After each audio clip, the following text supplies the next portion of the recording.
Ini pokoknya Pure obrolannya suara. daging semua nih, Pak. Waduh. Bukan cuman pemandangan-pemandangan nih. Ini daging semua. Kalian tonton betul-betul lah. Cuma biaya yang paling besar untuk traveler itu bukan di daratnya, tapi ngirim motornya gitu. Oh iya, Kalau udah ketemu Pak. laut, waduh. Aku tanya kemarin, shock aku. Gak pernah ngirim-ngirim Iya, ya, masukin tiba-tiba kontainer. 40 juta. Anjir. Touring. Bagi kalian penonton tolonglah pahami kami ya. Mereka nih Om, ini penonton aku nih. Mereka pengennya aku seminggu sekali ngupload. Mereka nggak tahu kerjaan aku apa aja kan. Yang penting kan bagi mereka bisa touring sambil rebahan. Iya. Ini yang kita punya kegiatan lain soalnya punya keluarga ya kan. Tolonglah pahami ya kan. Jadi kalau misalnya agak-agak telat dikit ya dimengerti saja. Intinya satu sebenarnya, Wak, dari percakapan kita ini. Sebelum persiapan ada lagi, Om. intinya inti. Intinya Core of the finansial harus Mantap. Halo.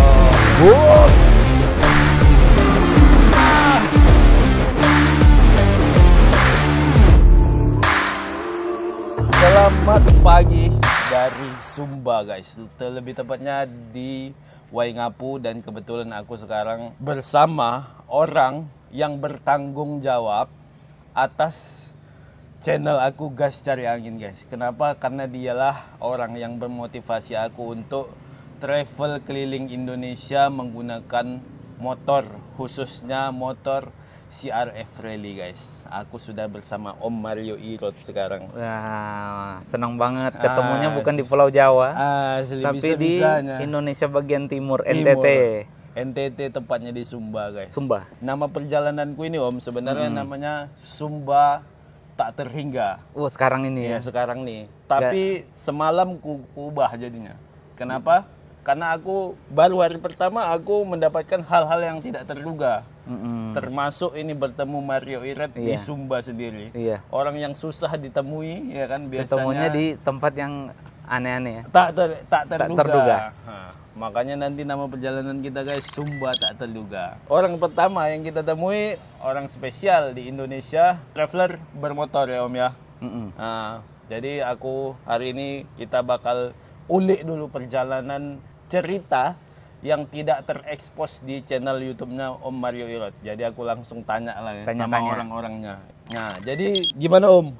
Background Om sebelum memulai perjalanan. Dulunya sih kalau main motor sebatas hobi. Oke. Karena memang kegemaranku motoran waktu tinggal di Bali. Motornya belum motor-motor kayak di belakang ini. Dulu masih motor-motor kecil, motor imut. Karena aku dulu koleksi Vespa. Yang ternyata sekarang harganya mahal, tergoreng. Ada Vespa Corsa, Vespa PTS, sama Vespa Spartan dan Excel. Yang dulunya seneng warawiri di Denpasar, Kuta sampai Bedugul. Tahun berapa tuh, Om? Tahun dari 2005 sampai 2011-an lah. Sebelum punya motor adventure atau motor trail dibilangnya. Dulu KLX. Sebelum mengenal motor itu, mainnya motor-motor gitu, sama ada ayam jago satu yang lumayan langka juga, Suzuki RK Cool. Sampai gak tahu aku itu motor apa. Motor-motor 2 tak dominan.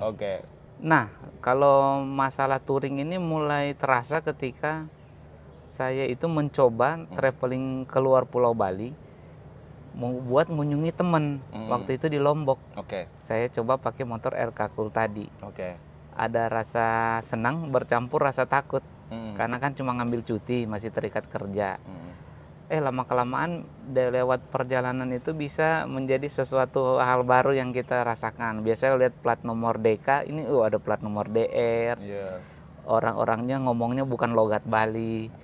Kan beda kan kulturnya. Akhirnya saya coba ketika kerja di perhotelan, saya punya motor dinas, motor KLX kebetulan, motor kantor. Saya coba menghadiri salah satu event biker di Dieng.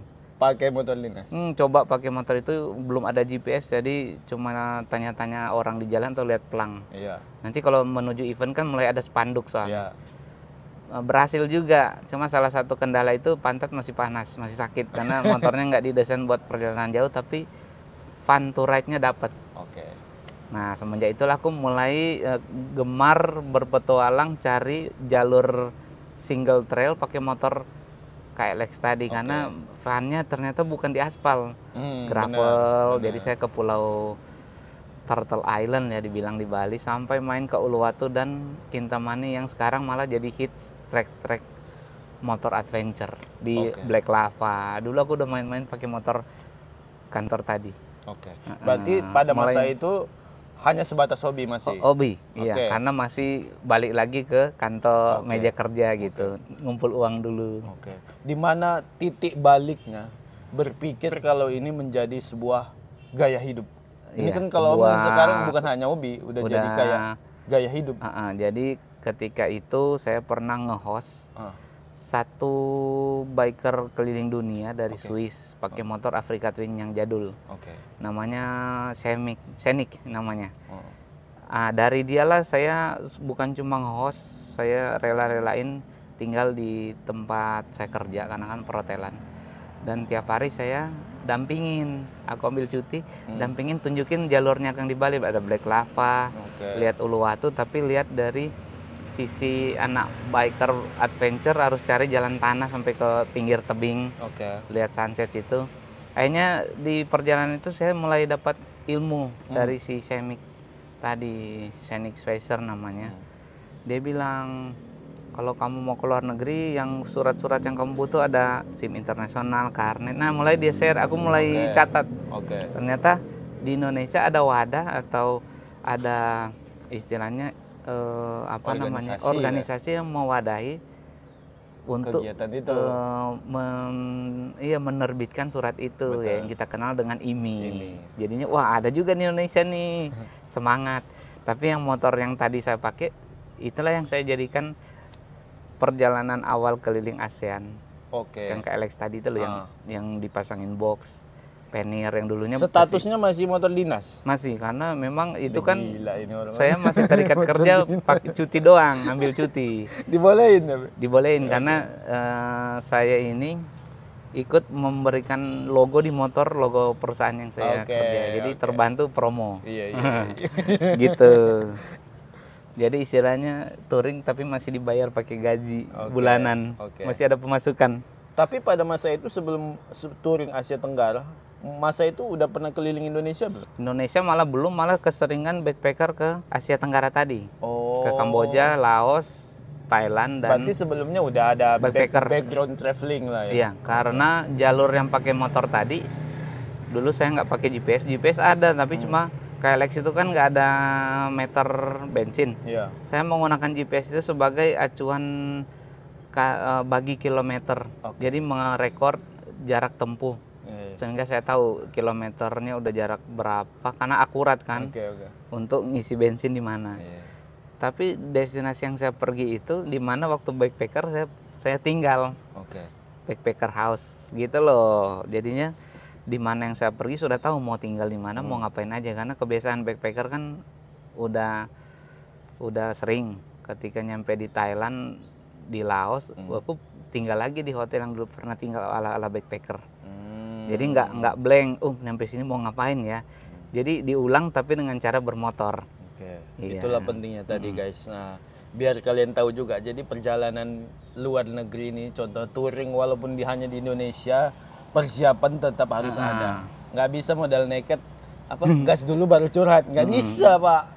Harus ada persiapannya. Bahkan sekelas Mario Irod pun masih persiapan. Apalagi kita yang baru-baru ya kan guys. Dulu pakai rekornya pakai handycam yang ngisi disk itu loh. Gila. Apa namanya, DVD ya? DVR bukan? DVR ya, yang masih pegangnya segede gaban gini. Masih ada CD-nya? Iya, jadi aku stok 6 apa 7 CD. Dibawa itu dan bawa GoPro Hero 1 apa Hero 2 dipinjemin dari kantor. Karena kan ada GoPro aku pinjem. Itu masih pakai casing yang plastik itu kan. Iya, yang plastik transparan. Nanti kalau berembun kacau. Harus buka gini pakai uap mulut taruh lagi. Nah, itu salah satu tantangan di era itu, belum tahu cara edit. Tapi pantasan yang season 1 itu hanya klip-klip aja ya? Karena aku nggak pintar ngedit. Tapi aku mengumpulkan footage sebanyak-banyak aja. Siapa tahu kan ada yang yang unik kejadian di jalan, aku udah standby. Nah itu dia, perjalanan itu nggak kerasa, itu 11 tahun yang lalu, 2013. Oke, berarti season 1 itu udah Asia Tenggara. Langsung go internasional malah, Langsung termasuk go Indonesia internasional. bagian barat, Gara-gara Pulau si Sumatera. bule tadi. Iya, memotif, dapat hidayah. Hidayah. Iyalah, hidayah lah kalau dibilang. Terus season 2. Season 2 karena malu kali ya, malu karena orang pikir orang Indonesia kok touringnya keluar gitu. Jadinya aku melengkapi touring Sabang sampai Merauke ku. Kalau Sabang udah termasuk ke ASEAN karena kan via jalur Sumatera. Betul. Akhirnya aku putusin untuk touring sampai ke tanah Papua. Jadinya perjalanan itu melengkapi petualanganku di Nusantara. Supaya kita bisa berbicara ke orang luar, ini loh Indonesia. Iya, minimum udah explore 60-an% lah. Tapi minimum udah tahu jalur sampai Merauke. Naik kapal 26 kali, naikin Hercules 5 kali waktu itu biar bisa sampai tembus ke perbatasan Indonesia dan Papua Nugini. Om, dari yang dulu sampai sekarang apa yang berubah? Merubahnya gini. Ternyata perjalanan tadi season kedua lebih memperkuat kalau passion saya di dunia motor adventure. Akhirnya saya bisa mengklaim kalau sekarang hobi itu adalah profesinya aku. Kalau dulu aku pernah bilang, saya petualangan bermotor, wah para kacau tuh di sosial media, nggak terima. Kenapa? Karena mereka bilang nggak ada petualangan bermotor bisa menjadi sebuah kerjaan, penghasilan utama dari situ. Mungkin belum terlalu familiar ya, orang ngelihat orang touring hanya sebatas hobi ngambil cuti. Sekarang benar-benar saya terjun full time di petualangan bermotor ini sebagai bagian dari pekerjaan utamaku gitu. Nah itu dia tadi, banyak yang gagal paham di 10, 9, 8 tahun kemarin itu pada ricuh tuh kalau aku update status di sosial media. Karena umumnya orang tahunya mungkin pada masa itu 10 tahun ke belakang itu belum ada orang kebayang. Iya, bisa orang survive, Indonesia, bisa survive. Iya. Indonesia bertravel keliling dunia, survive dan hidup dari situ. Benar-benar. Iya, itu dia. Padahal kan kalau dipikir-pikir lagi kan nenek moyang kita itu Pelaut ya. Pelaut, udah penjelajah lebih gila lagi. Kalau di daratan nyasar masih bisa tanya orang, di laut nggak bisa. Kalau dulu nenek moyangku seorang ke laut, kedepannya nenek moyangku seorang peturing. Asli. Untuk cucu-cucu kita nanti. Parah ini, iya. Tantangan yang paling gila yang paling pernah Om ada? Tantangan ya. Awal-awal itu bahasa. Walaupun satu ASEAN kan bahasa susah kalau udah masuk di luar Malaysia, Thailand ya. Bahasa dan tulisan udah kayak bingung.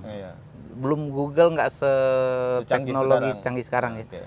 Ketemu di warung nanya orang, di pinggir jalan nanya orang, lampu merah nanya orang. Kedua makanan ya, karena biasanya kan ada nasi sama lauk, tiba-tiba berubah jadi enggak, kalau di Laos itu kebanyakan kalau di bagian utara makan laksa tapi pakai sumpit. Susah banget itu pegangnya itu.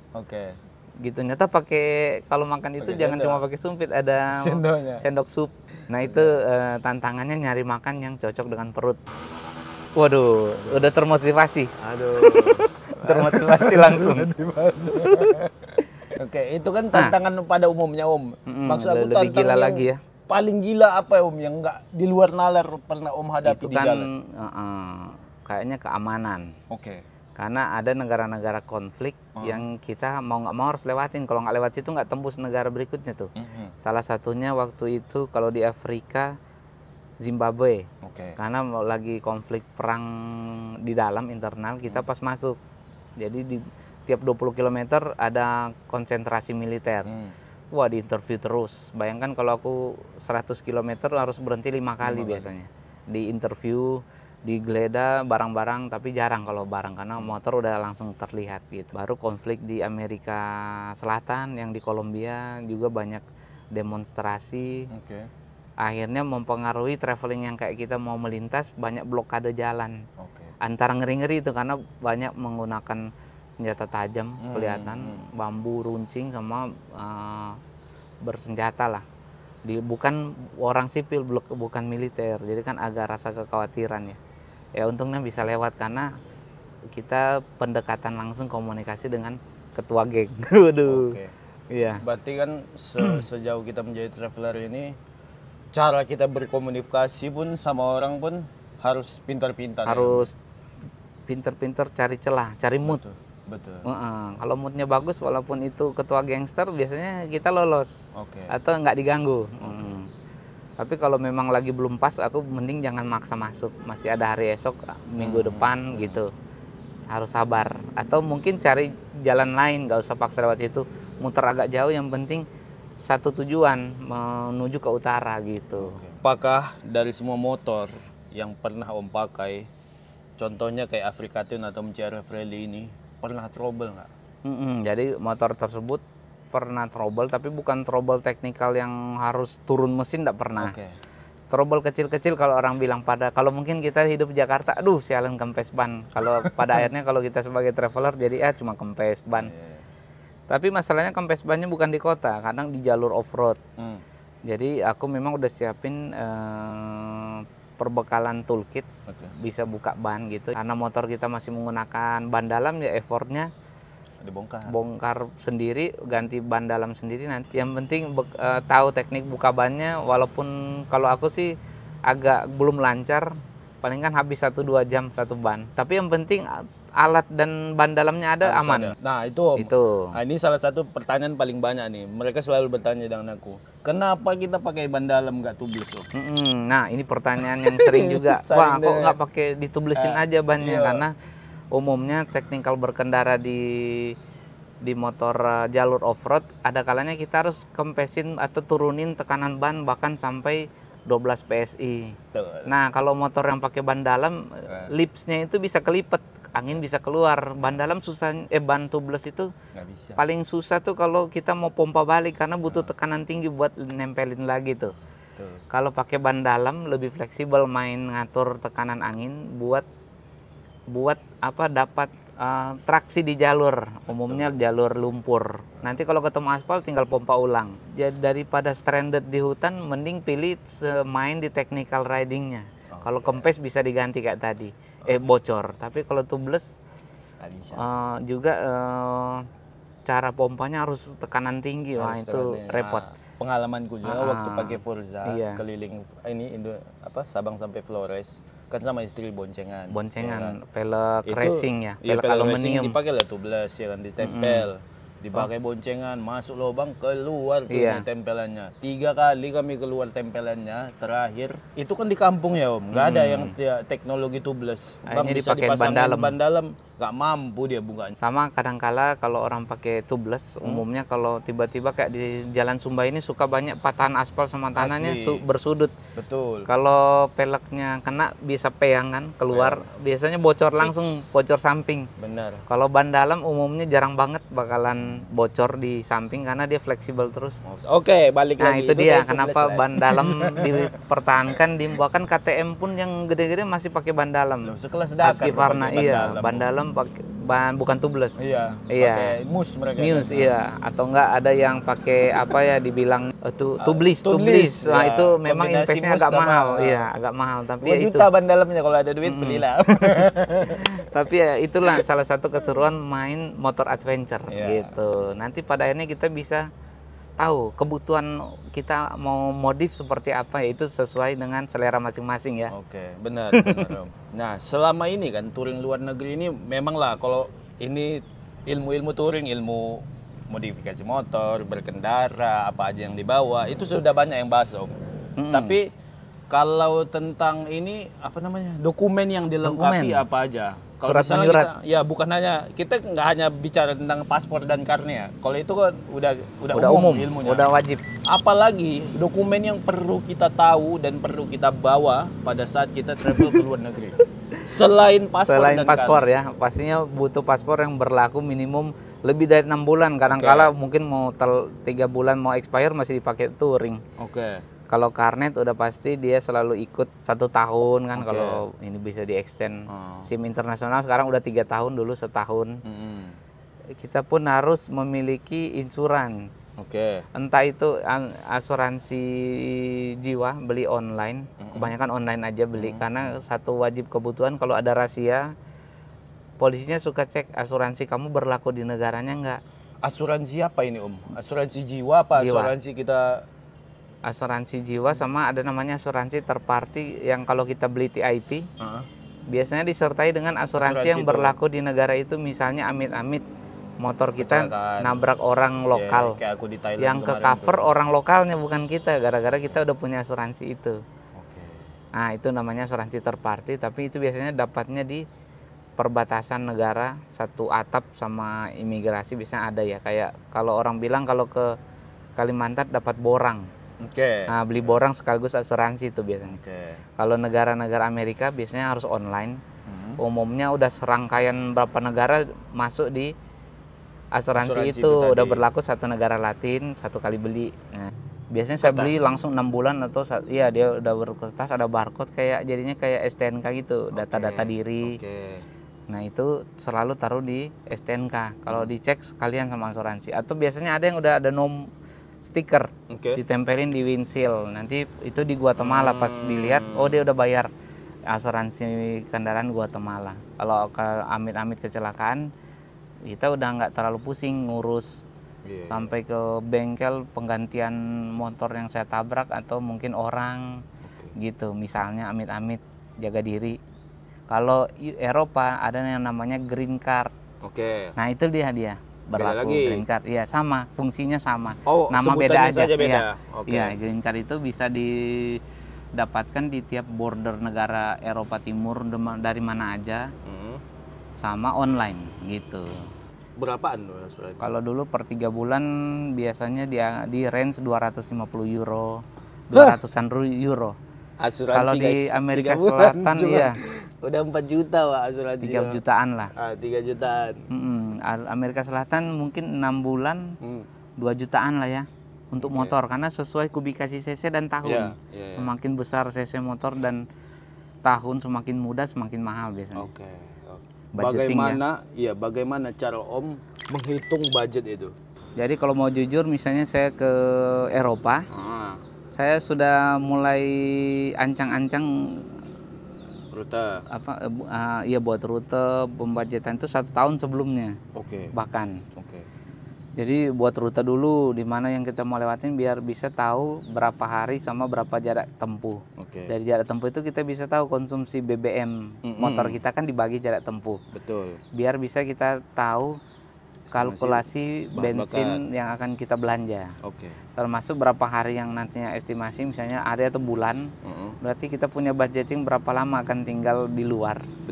Mungkin nyewa hotel, nyewa Airbnb, camping. Di situ kita sudah bisa membagikan biaya-biaya camping. Kalau makan kan tergantung ya. Ada kalanya suka restoran mewah, ada yang suka makan ngemper, makan nasi kucing. Ada juga di India kayak gitu. Ya makanan relatif lah ya. Kadang-kala diundang biker lokal, diajak makan bareng. Nah itu tak terduga bisa terjadi penghematan. Cuma biaya yang paling besar untuk traveler itu bukan di daratnya, tapi ngirim motornya gitu. Kalau udah ketemu laut, waduh. Aku tanya kemarin, shock aku.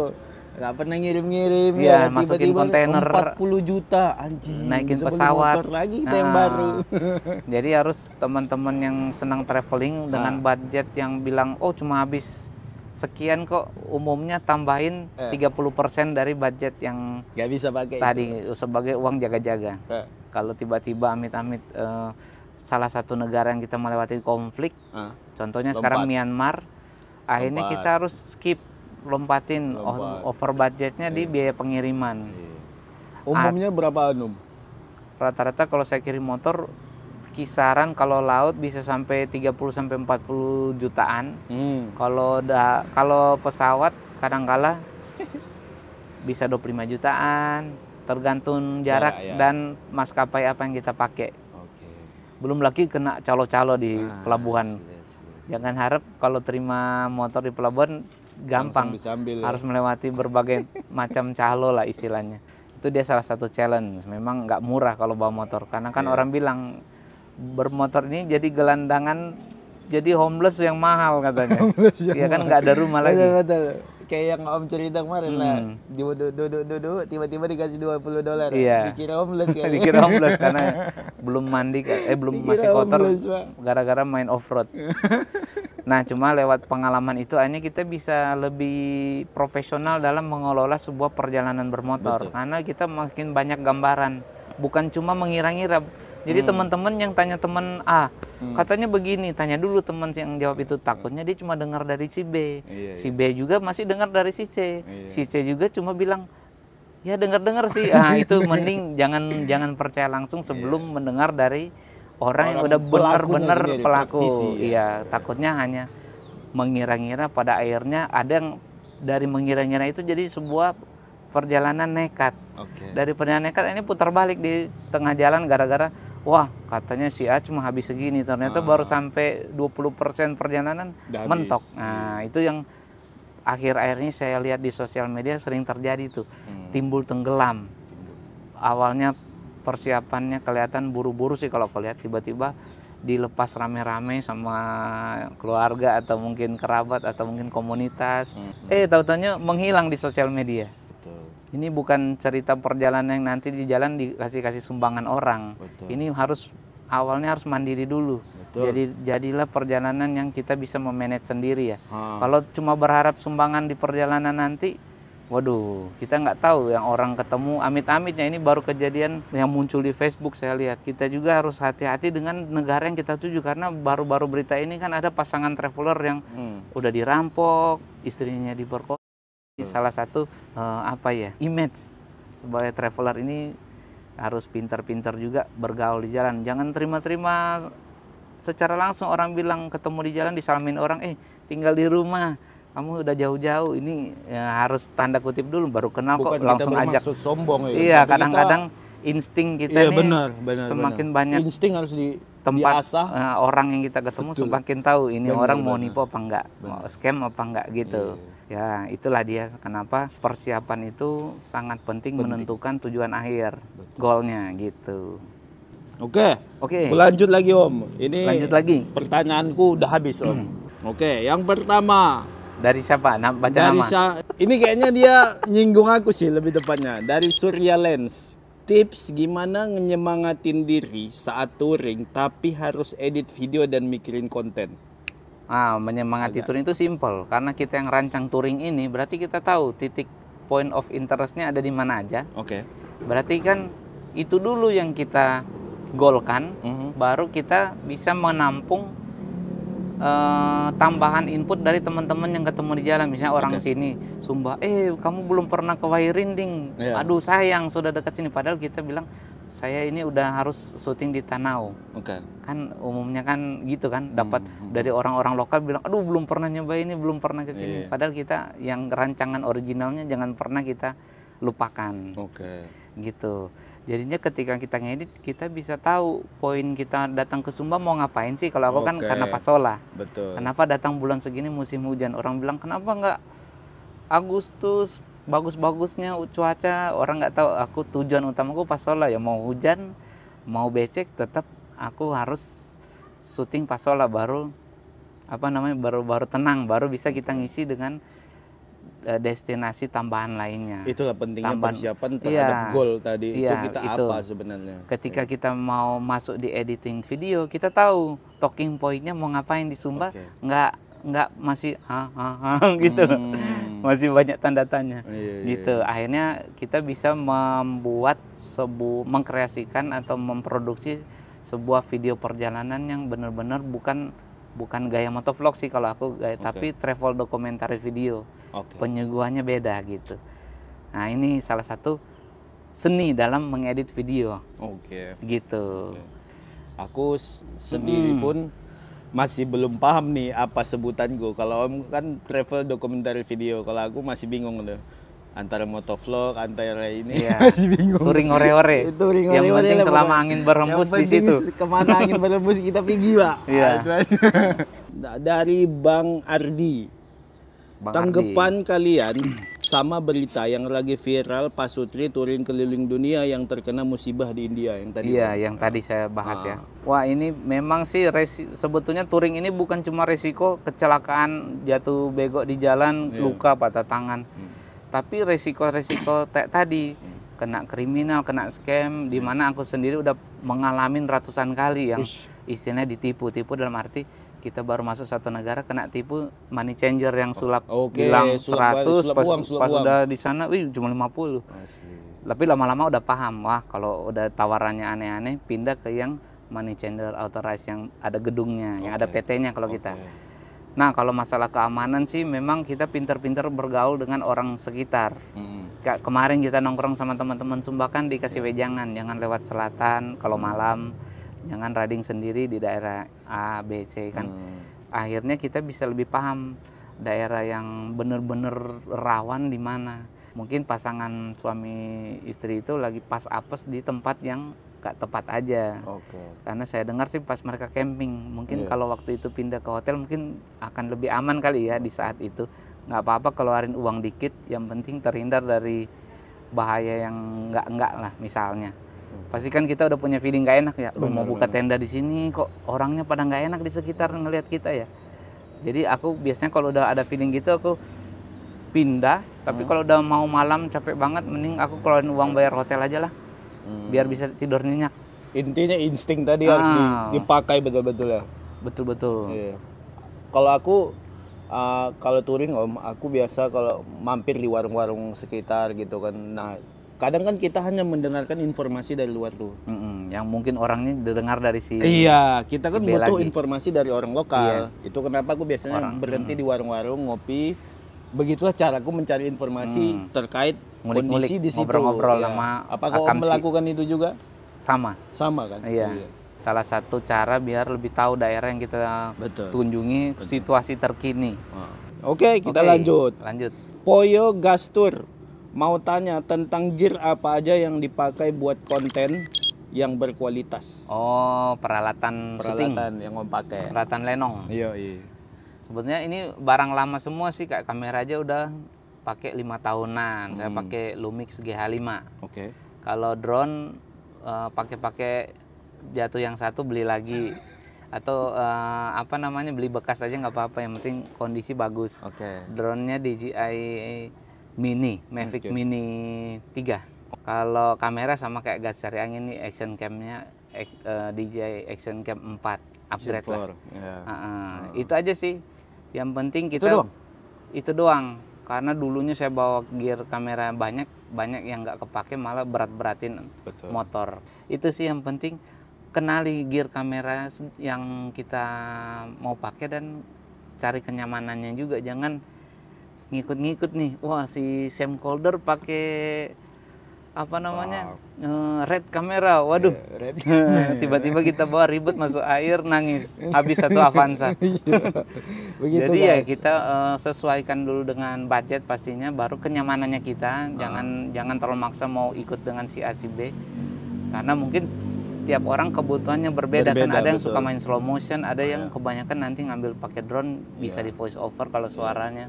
Karena sebetulnya the power of video bukan dari hasil videonya juga memang menentukan, tapi hasil storyboard, alur ceritanya lebih menentukan pemirsanya nonton enak apa enggak.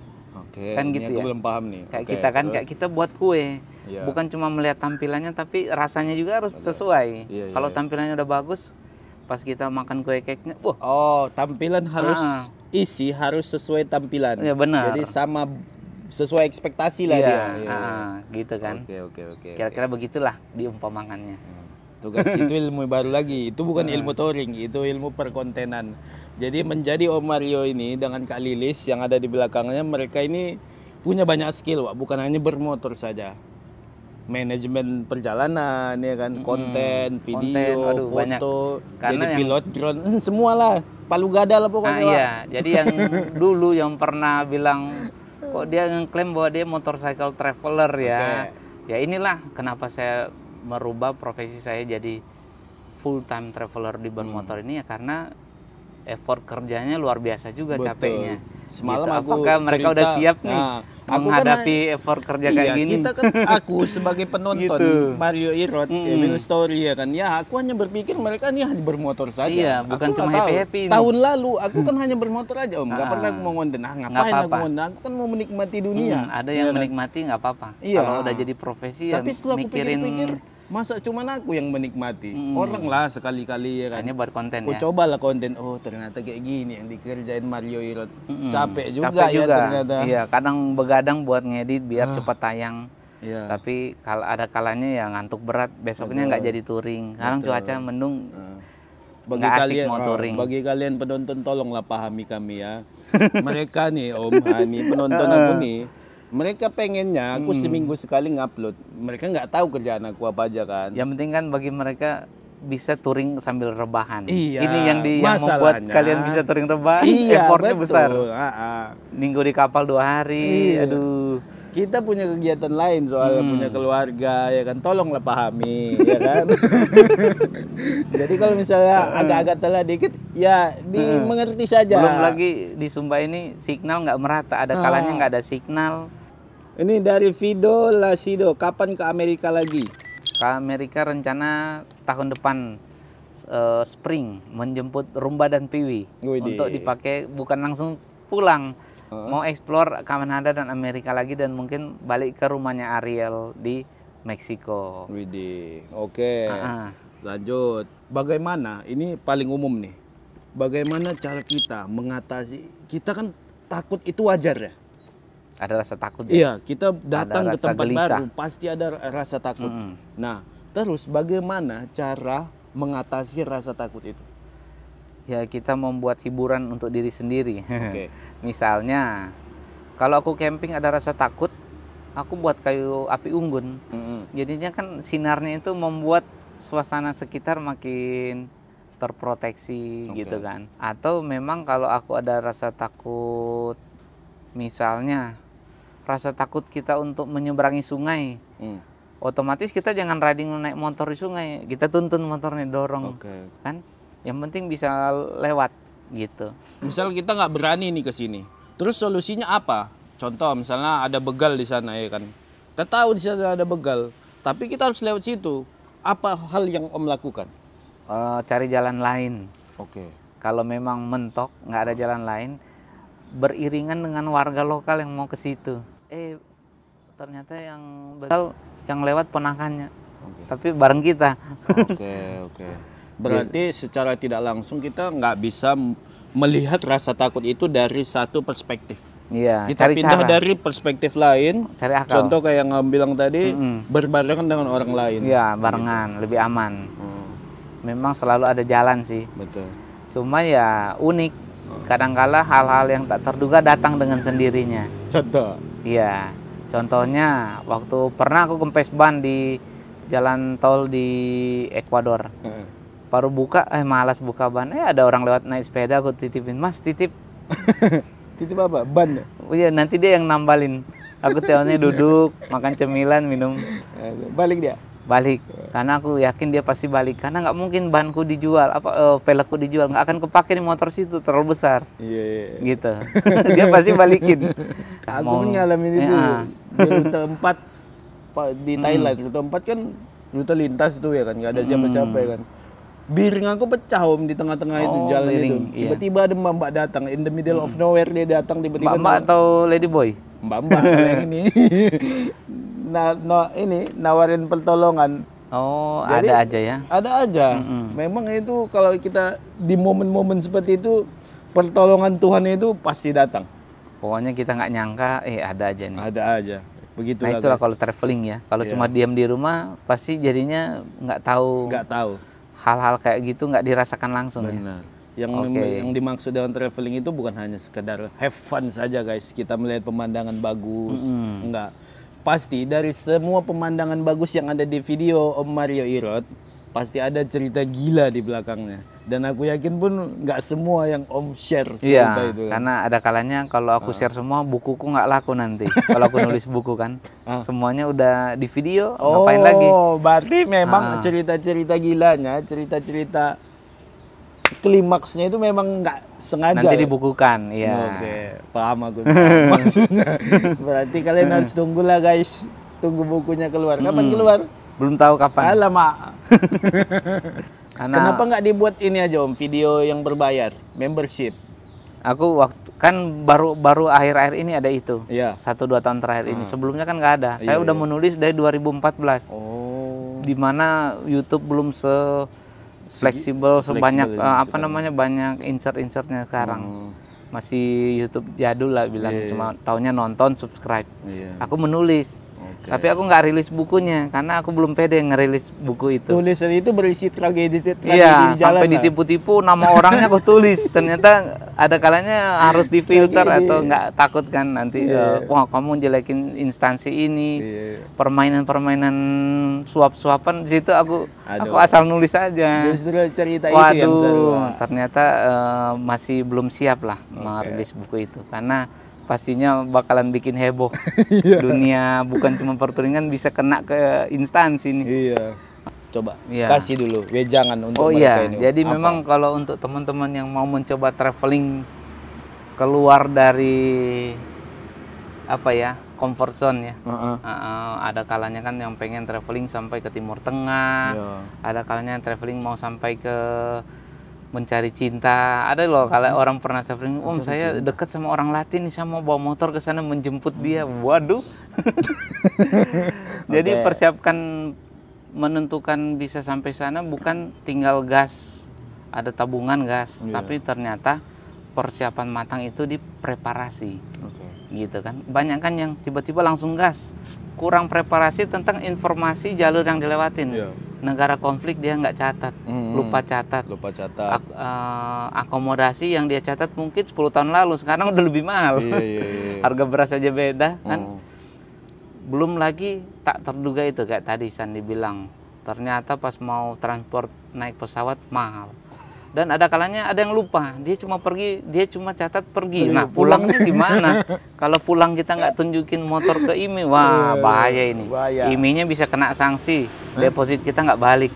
IMEI-nya kena sanksi? Karena kan kita dengan sengaja meninggalkan motor itu, seolah-olah mungkin dijual atau itu nggak boleh. Mungkin itu karena juga yang salah satu persyarat agak-agak mikir sekarang. Iya, karena takutnya motor itu diperjualbelikan di luar. Itu nggak boleh, harus tetap balik ke Indonesia karena itu sudah jadi ultimatum ya, kayak perjanjian. Kita kan surat karnet itu bukan semata-mata tinggal dibawa. Ada negara-negara yang nggak terima karnet loh karena bukan bagian member dari FIA gitu. Jadi teman-teman ngulik-nguliknya harus lebih banyak dan lebih luas lagi sebelum kita jalan, dan usahakan jangan cuma cari himpun berita di satu orang yang notabene dia juga belum pernah traveling, tapi dia ngomong-ngomongnya bisa meyakinkan. Lebih baik cari referensi 1, 2, 3, 4, 5 orang, baru kita filter, baru kita garis besarkan. Oh maksudnya ke sana dengan cara ini begini, gitu. Sama kayak ibu-ibu kalau ke pasar nggak mungkin langsung satu toko beli beras, pasti kan keliling dulu 5 toko baru tahu mana beras yang bagus, mana literan yang bagus, ada kan literan yang udah dicoak, dan mana harga yang bagus dan harum atau mungkin dari fisiknya bagus, pasti kita tahu. Nggak langsung kita beli di satu tempat. Sama kayak kita mencari informasi untuk traveling. Karena ya amit-amit kan, contohnya kejadian di India itu, udah profesional traveler aja masih kena kayak gitu. Masih bisa kena, Wak. Iya. Belum lagi yang suka pegang uang cash banyak. Ingat di Amerika dan negara Eropa semuanya sudah cashless. Dengan pegang uang cash banyak, tiba-tiba yang homeless gitu todong kita pulang nangis.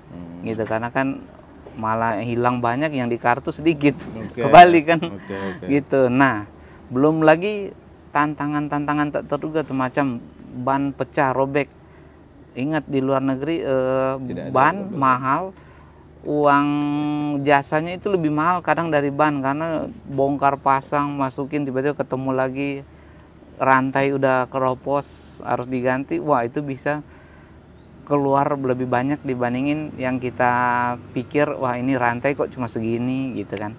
Uang-uang di luar ekspektasi gitu. Karena orang nggak percaya, selama adventure Amerika aja untuk maintenance Honda Africa Twin itu aku habisnya 100 juta lebih.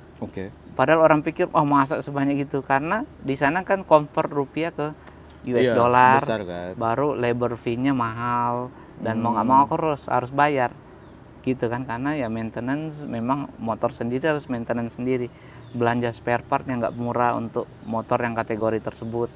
Jadi ya itu dana-dana itu aku udah siapkan dari awal, sisihin gitu. Jadi selalu ada dana-dana tak terduga atau dana darurat. Jangan cuma udah pas kok dari A ke B tanpa memikirkan dana darurat, sama kayak jadi perjalanan bunuh diri. Gitu dia guys. Oke. Intinya satu sebenarnya Wak, dari percakapan kita ini. Sebelum persiapan ada lagi Om. Intinya inti. Intinya finansial harus benar dulu. Iya. Iya kan, menurut saya itu. Gitu sih, finansial harus lebih dari cukup, jangan jangan cukup gitu. Karena saat ini kena inflasi, negara ada yang perang, tiba-tiba harga minyak melejit yang kemarin ya. Berarti kalian sebelum touring ya kan, jangan dulu pikir-pikir ke luar negeri. Tapi kalau dulu. Kalau belum cukup touring masih ada waktu bisa nabung kok. Jangan buru-buru. Ini bukan sebuah kompetisi. Asli. Touring ini bukan kompetisi kayak mau race. Ini mau menikmati perjalanan. Betul. Kalau belum cukup finansial atau persiapan dokumen, tabung dulu. Tunda sampai 2-3 tahun kemudian. Siapa tahu negara konflik damai dibuka untuk turis, kita bisa lebih menikmati lagi perjalanan kita. Kayak sekarang Afghanistan udah buka untuk turis. Gitu kan, jadinya seru. Jadi punya konten yang lebih bermanfaat.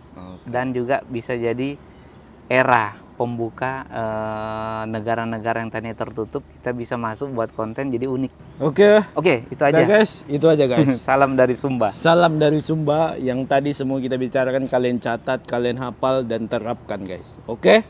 Terima kasih banyak. Makasih. Om Mario. Semoga aku masih nggak nyangka kita bisa bakalan ada next cari angin, next wheel story. Boleh. Next cari angin di mana nanti kita bicarakan. Oke? Terima kasih buat kalian yang sudah menonton video ini lebih 1 jam.